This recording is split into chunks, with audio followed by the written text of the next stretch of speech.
Welcome everybody to oh my fucking god. Welcome everybody to my list of top games you might have missed in 2024. Some of these games are my top games of the year, some of these are lesser known entries that I think deserve some time in the sun. Some of them are just games that were very disappointing for me. Either way, this video is addressing all of that, and I hope you stick around and consider maybe leaving a like, comment, and maybe even a subscription if you feel so inclined. Without further introduction, we're hopping into the first entry on the list, and it's Phantom Fury. A long-awaited entry for me personally. Phantom Fury is a boomer shooter that aims to reject a lot of the modern fast-paced elements of boomer shooters like what we've seen in Ultra Kill, Turbo Overkill, and Wrath: Aeon of Ruin.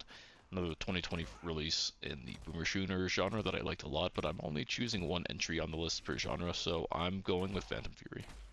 Phantom Fury on release was the ire of many gamers due to its poor performance and issues with bugs, but I had none of these complaints on my own playthrough. Granted, I played the game about 2 months after release, which had many of these issues fixed. Then I'm also on PC, which is usually the platform that has these issues prioritized over consoles in terms of fixing. So while I can't speak on the state of the game as I'm publishing this video when it comes to consoles, I can say that the current PC version feels really good to play.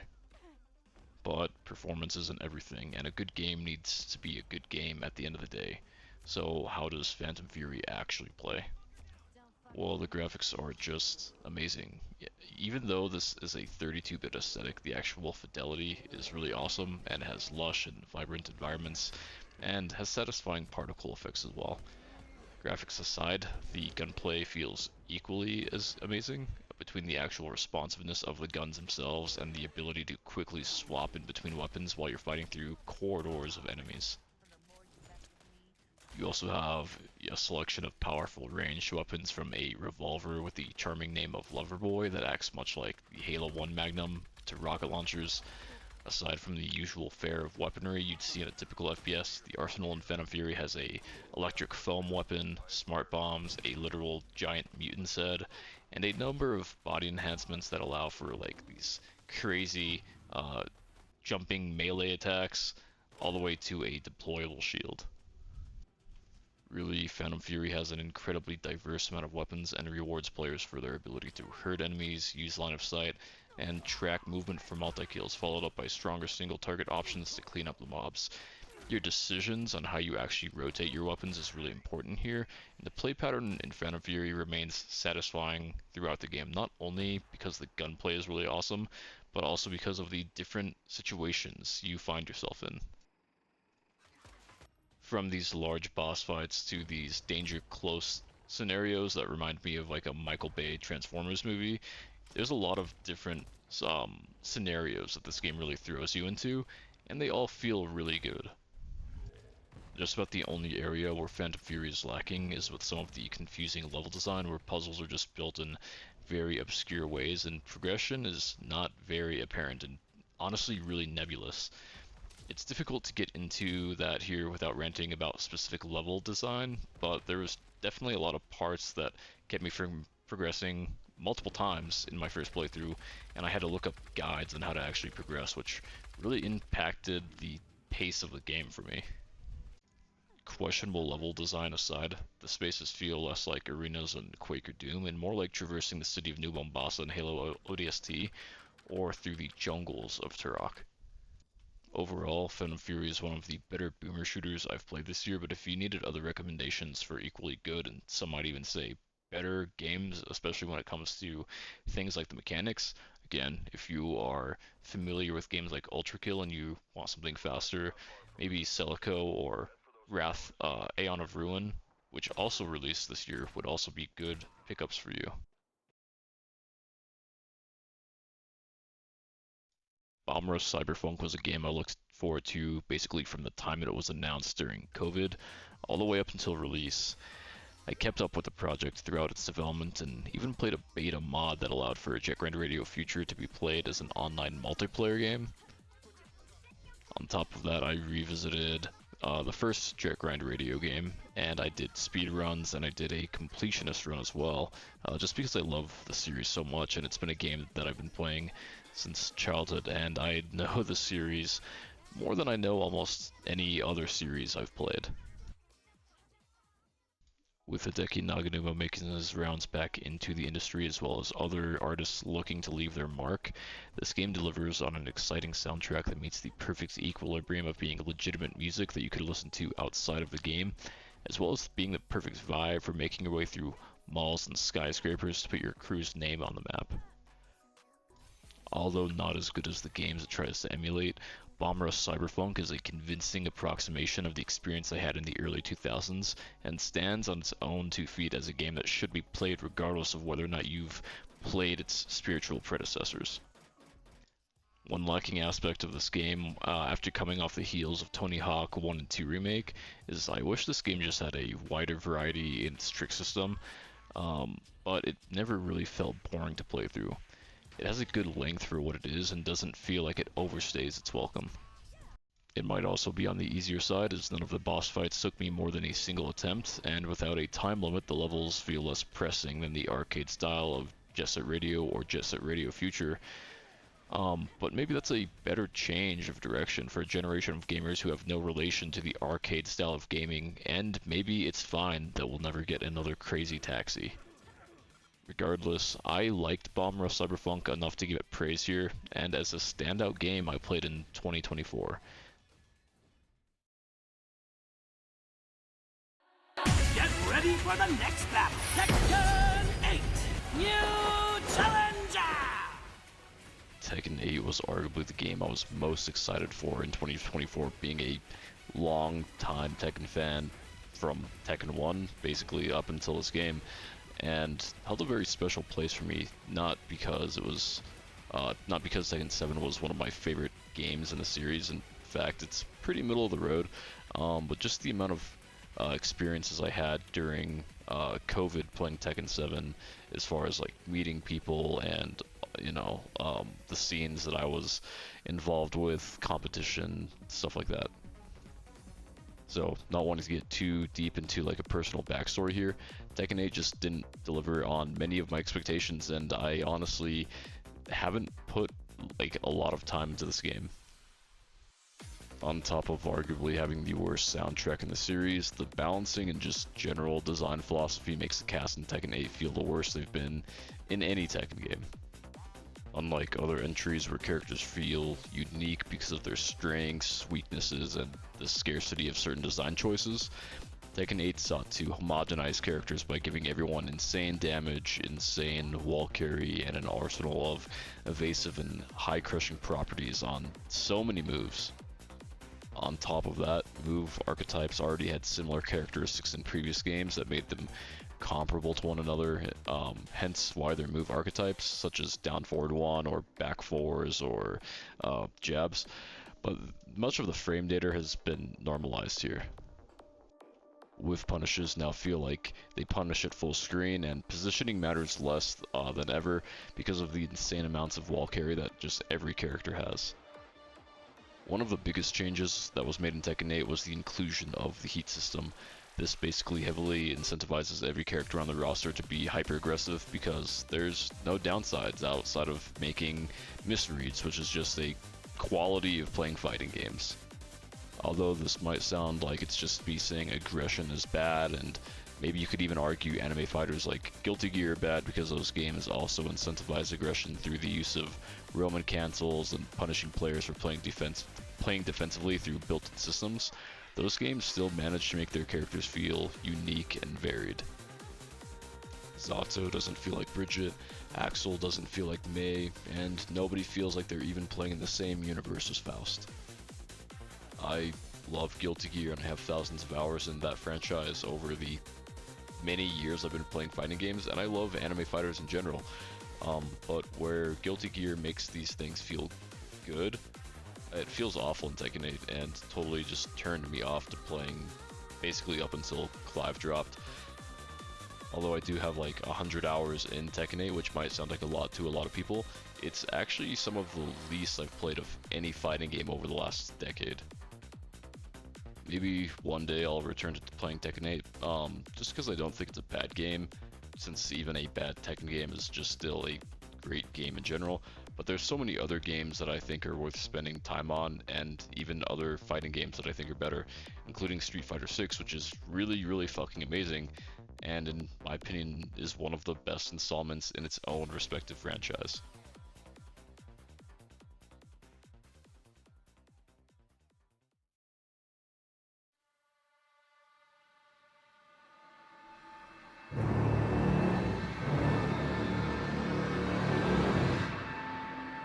Attention, citizens!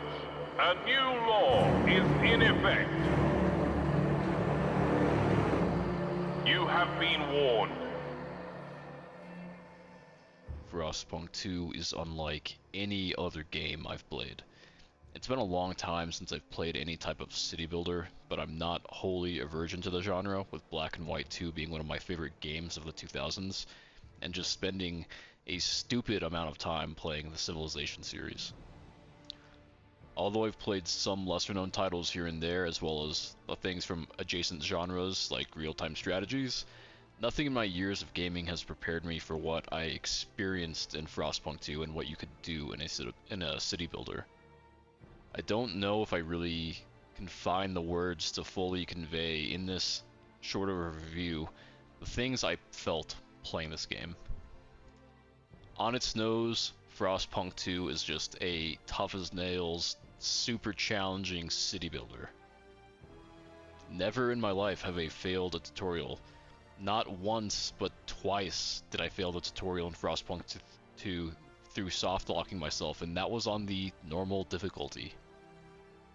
And soft locking myself was a common theme that occurred throughout my entire playthrough of just the storyline, not even including the post-game modes like the Utopia mode.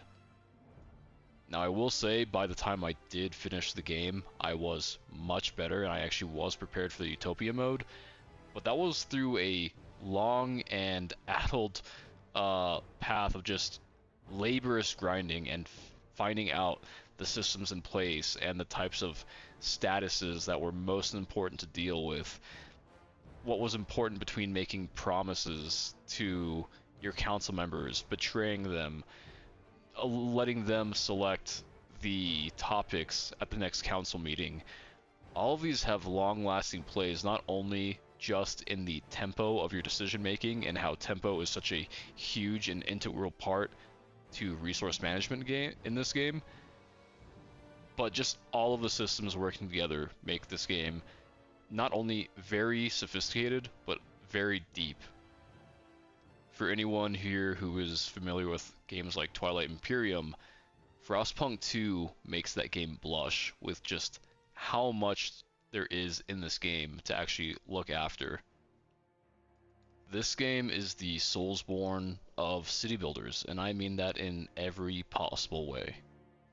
Aside from the quality that we can all ubiquitously relate to in the Soulsborne games regarding trial and error, frustrating defeats, slamming your face into the controller while you try to brute force your way through your 50th Consort Radahn attempt, it shares another quality with the Soulsborne series, and that's the storytelling.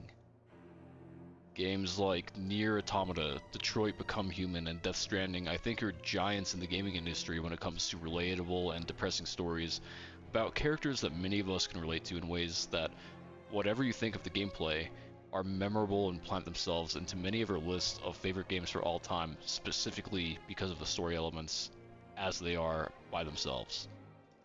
Frostpunk 2 presented the human experience in a way that I haven't ever seen in a video game before, and it was so effective at doing so. Even though your character canonically exists as someone living in the colony, the player is an eye in the sky overlooking the progression of that colony that your character lives in. And what we do get as we oversee to the happenings of construction projects, sheet metal being smelted, and coal being mined are the names of recurring characters who are directly affected by the decisions we make, the course of their lives being a mirror into the type of leader we are and the things we convince others to do on our behalf, the deals we make and the deals we break, and how far we go into sending people to their death for the good of the colony. And none of this is presented solely as numbers. It's presented as issues that we are forced to deal with in our lawmaking. It's presented through story cards we get when people start getting sick. It's presented through the council members who we do research on in the city hall. It's presented through the systems in the game that force the consequences of our actions to create branches of opportunities and closed doors.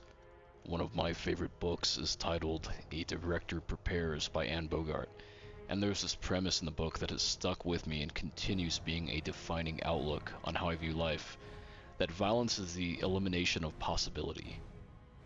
Chaos is something that is inherently violent because the moment one decision is made, new realities exist, and some realities can never exist. You can, for instance, make a brushstroke on a canvas, but you can never take that stroke back. You couldn't use whiteout to try and hide it, or white paint, but the reality is that you had to use this white to undo the consequences of that brushstroke. It's not about what's observed, it's about what's done that defines who we are. Violence, in its most pure form, is simply the ways that things change, and peace is simply the stasis that leads to a halting of life. People often mistake passivity with doing nothing, but the reality is that being passive, waiting, allows for a change of situations in the long term, for lives to end, for people to get complacent, for people to get bored. Sitting still just isn't the same as doing nothing. It's sitting still and is a virtue of Zen Buddhism. And with that, I say that there is no option for peace in Frostpunk 2, and that it is an inherently violent game, either in this iteration I present to you or in the most traditional sense, involving guns, blades, and blood. Although we can meme about how the children yearn for the mines, and you can certainly do that here, child labor is on the more tame end of the spectrum when it comes to the types of things we can enact as a leader. All the way from fascism of policing people and how they can spend their time, to the tyranny of shutting down protesters, including with police violence, even forcing people to rotate their romantic partners in an effort to increase population via breeding, are all on the table. Some of the darker options include sending children out into the Frostland to die so that we have less mouths to feed, or letting the disabled fend for themselves, oftentimes becoming disabled through our own mismanagement via emergency shifts combined with the meritocracy of promoting unsafe work habits. All things that you potentially have to address on your way to seizing power or making an honest effort to keep your people alive. Perhaps the darkest path amongst potentially all the terrible things you can enforce in New London is the policy of progeny remolding. For those of you who aren't aware, there was a real-life psychiatric practice that started in the 1970s called rebirthing therapy that sought to emulate the birthing process between adoptive children, their adoptive parents, and the therapist directing the sessions, and would take the lives of countless amounts of children. Cases spanned from Russia all the way to the US, and maybe the most famous case happened in Colorado, where I live, to a girl named Candace Newmaker. And while I won't get into the details of specific cases, what this therapy included was simulating the birthing process by forcing the adoptive children into bondage, either by tying them down or swathing them to the point where they couldn't move. The children would then be smothered, held down, and sometimes even put in between the legs of the adoptive mother and be told to be pushed out. These sessions would also oftentimes include beating the child, either because the parents were frustrated or to induce crying for the simulation to work, as well as stripping children so that they're to their bare skin so that they can better emulate newborns that would otherwise be naked during the birthing process. And although some of these more severe cases of rebirthing therapy are very rare and happen again all over the world, I think describing this terrible practice is relevant here because not only does this game give you the option to enact this as a law, but you get to see the fruits of your labors. Frostpunk 2, after all, follows an alternative history of Earth as events of the 20th century have not yet happened, and we, the steward of the city, are given opportunities to innovate modern medicine to better help those we are responsible for. And perhaps in a very meta sense of our own ignorance as real-life people, not even being able to interpret what progeny remolding even means, illustrates just how ignorant our own lawmakers are of the things that they have become responsible for. Perhaps the distinction between us and them is simply a shifting of perspective. Perhaps it's luck that they were born advantaged. Perhaps we would make the same mistakes if we were in their shoes, and in Frostpunk 2, you get to find out who you are for yourself. The veil between our real-life dichotomy and the role we play in Frostpunk 2 is paper-thin and harrowing. I never thought a city builder based on impossibly cold temperatures leading to another ice age would have me reflect so hard on my own human experience, but Frostpunk 2 does all of this while having a soundtrack that shifts between desperation and hope, failure and despair. And it's fantastic. As someone who plays a lot of different games, it's difficult for me to relate to people who only play one genre or restrict themselves to one company or restrict themselves to one franchise. But for anyone who feels bored or bold enough to step outside their wheelhouse, I can't recommend Frostpunk 2 enough. And you might say that this game just isn't for you, and I report that no. This game is meant for anyone not only wanting to challenge their wits, but also for someone wanting to challenge their own morality, and what lines you draw in the sand for the expectations you have not only for other people, but that you have for yourself. This was truly an unexpected masterpiece deserving of its own video entirely. Maybe one day I will go deeper into all the little nuances that make this game great as far as the gameplay, but for now I hope that making it onto this list of hidden gems of 2024 encourages whoever's watching this to consider their tastes and trust in a stranger. So far, we've spoken about the bombastic play patterns of traditional shooters, the nostalgia of reliving one of our favorite games from 2 decades ago. You've heard some of the masterful compositions of games I've shown you, and you've seen my own personal biggest disappointment of the year in a game that otherwise might have been great if not stacked against the titans that came before it. 2024 was a fantastic year in gaming that made me reflect on how so many people have said that the state of modern games is in the ground because AAA titles have been more predatory than they've ever been, and without the polish to back it up. The market is riddled with gacha games and gambling systems, and things just aren't as inspired now as they were back then when the PlayStation 2 was in its golden era. To that I say, I don't buy it. Although perhaps the frequency of iconic games now is in shorter supply than they were then, we haven't had a global phenomenon like what we had with the Halo series, or at least the early days of the Halo series, and industry staples like Final Fantasy VII that shaped and inspired numerous clones and still plucks at the heartstrings of viewer today. There's no shortage of games I feel I like that are worth talking about.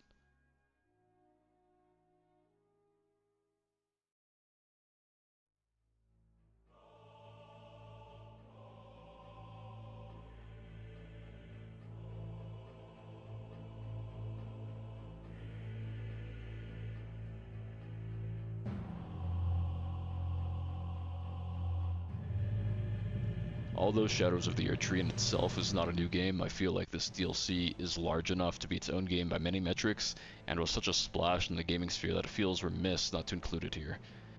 The first video on my channel was on Callisto Protocol and was shortly removed because many of the talking points I had on it were rendered void after a patch release that fixed many of the issues I had with the game on many of the technical aspects. The game itself was incredible. It had a satisfying combat system, it was more than sufficiently scary, and the monsters, although lacking in numbers, felt inspired, and I felt like I had a full experience with the game. Ultimately, that video was deleted because I felt that it was a largely damaging video to a game that was otherwise fixed and felt really awesome to play. The second video I ever made on my channel is still there, and it's my Elden Ring video, which I gave a score of 8 out of 10. And although there are many technical issues with that video and is an artifact of much embarrassment to me, I want to keep it there because I felt like the composition of the video is something that I personally enjoy, and the talking points I feel are amongst the best of any review I've ever seen, with the only real complaint I have of my own work being that the audio was so terribly formatted to YouTube that it was just borderline unwatchable, which by the way is a huge strike on my own work. I'm not saying that, oh, this is a great video other than the fact that it sounded like shit, because that still means it's a shit video, at least in my opinion. Despite that, this feels like another chance to give Elden Ring a review through Shadows of the Erdtree.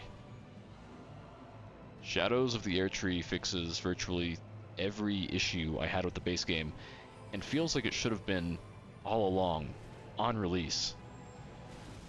The trash mobs in the DLC felt intentionally placed, with many environments lending itself to the difficulty of the fights, without feeling annoying or debilitating. Bosses aren't reused a million different times, and so each encounter with every boss feels fresh and exciting. Every weapon and incantation feels usable, the map size is perfect, and every area feels unique with no sense of reused assets. And everything about the base game that I felt was like a home run is a home run here as well.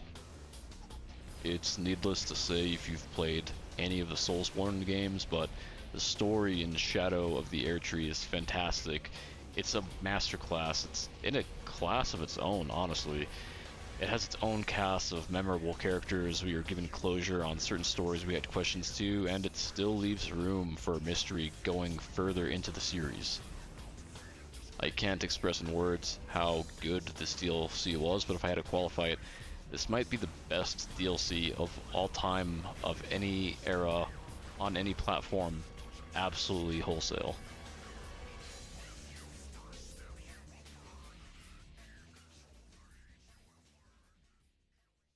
There are certain games within gaming that I feel people need to play either because they hold so much cultural significance that it's a disservice to yourself not to, or because they really are just so good that you don't understand what you're missing out on until you've actually played them. Many of these games include Final Fantasy VII, Metal Gear, Halo, The Last of Us, Castlevania, Portal, Elder Scrolls, and so many more. This DLC, at least for me, elevates Elden Ring to the status of these cornerstones in the gaming industry. Elden Ring, and by extension Shadow of the Erdtree, is a must-play. As I said at the beginning of the video, there's no way to speak on behalf of a tenth of the games I played this year. I can't make a case with any sort of brevity about the games I played within the last 2 years, but this year has continued to inspire me for games to come out in 2025. Games like Ender Magnolia, which is out now and I'm currently working through, Grand Theft Auto 6, Death Stranding 2, and Hades 2. And really quick as an aside, Hades 2 Early Access is out right now. It's been out since last year and it is fantastic. I wouldn't say that it's entirely done, but it is close, and I've been playing it literally since the Early Access launched day one. And although it's bittersweet to have seen certain things go, like weapons and certain aspects of weapons, balancing being done and done and done again, so that certain bosses are easier, and I'll never get to experience these bosses quite in the same way when it officially releases as they were in the Early Access. I think I'm really looking forward to it.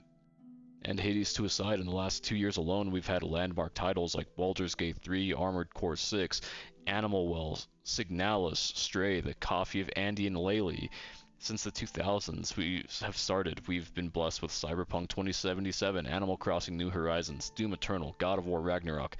And this last year we've had Helldivers 2, Hogwarts Legacy, Black Myth Wukong, Resident Evil 4 Remake, The Legend of Zelda, Tears of the Kingdom. I could go on with an obnoxiously long list of games that, for many people, are their favorite games of all times. Games deserving of your attention, and 2024 is no different. And so with that said, I submit to you my favorite game of 2024.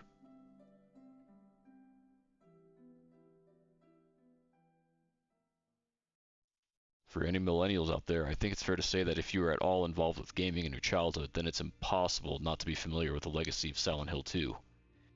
This game, and I'm speaking honestly, changed not only its own series forever, but changed horror video games as a whole forever.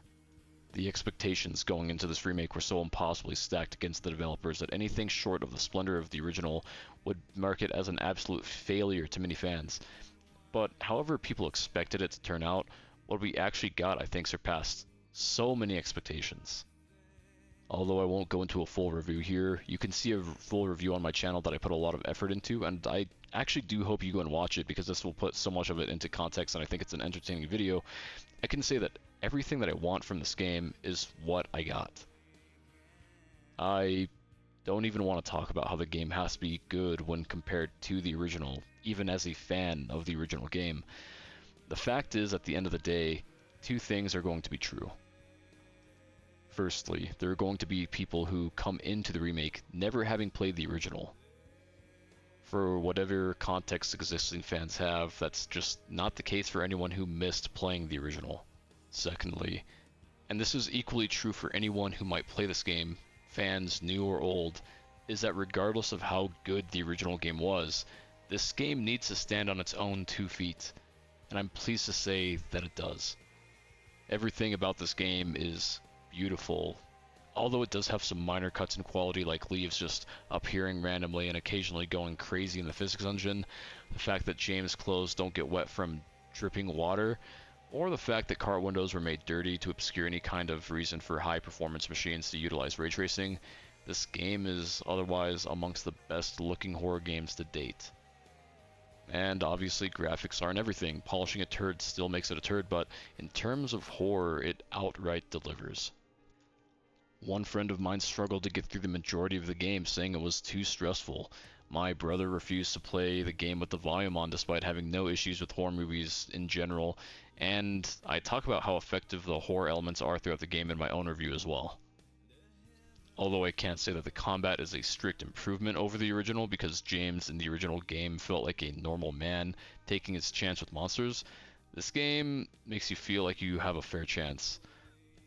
Being a far cry from being an action hero, shooting your pistol causes a lot of sway, lending to James's inexperience handling a firearm. There are no Resident Evil acrobatics, but you do feel more competent compared to the original.